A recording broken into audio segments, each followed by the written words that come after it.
కేవలం 1 ఎకరా 3,50,000 రూపాయలు మాత్రమేనండి. ఈ వీడియో పూర్తిగా చూడండి. ఈ వీడియోలో ఈ ల్యాండ్కు సంబంధించిన పూర్తి వివరాలు చెప్తాను. ఈ ల్యాండ్ వచ్చేసరికి ఆంధ్రప్రదేశ్ ప్రకాశం జిల్లా మర్రిపూడి మండలంలో ఈ ల్యాండ్ వస్తుంది. ఈ ల్యాండ్ విస్తీర్ణం వచ్చేసరికి మొత్తం 5 ఎకరాలు, ఒకటే బిట్టు. టైటిల్ పరంగా ఏ ప్రాబ్లం లేదు, క్లియర్ టైటిల్, రిజిస్ట్రేషన్ ప్రాపర్టీ అండి.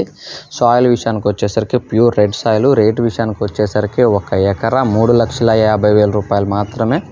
తార్ రోడ్లో నుంచి 1 కిలోమీటర్ దూరంలో ఈ ల్యాండ్ ఉంటుందండి. మట్టి రోడ్ ఆనుకొని ఉంటుంది. మట్టి రోడ్లోకి కార్ అయితే వెళ్తుందండి. దారికంటూ ఎటువంటి ప్రాబ్లం లేదు. అన్ని రకాల పంటలకి అనుకూలంగా ఉంటుంది. ప్రజెంట్ అయితే కంది పంట వేస్తున్నారు. మీరు ఏదైతే వీడియో చూస్తున్నారో అదే విధంగా ప్రాపర్టీ ఉంటుంది. దయచేసి టైంపాస్ కాల్స్, ఎంక్వైరీ కాల్స్ చేయొద్దు. Genuine property. ఎవరికైనా ఇంట్రెస్ట్ ఉంటే కాల్ చేయండి. ఆంధ్రప్రదేశ్ ప్రకాశం జిల్లా మర్రిపూడి మండలం 5 ఎకరాల పొలం, ఎకరా 3,50,000.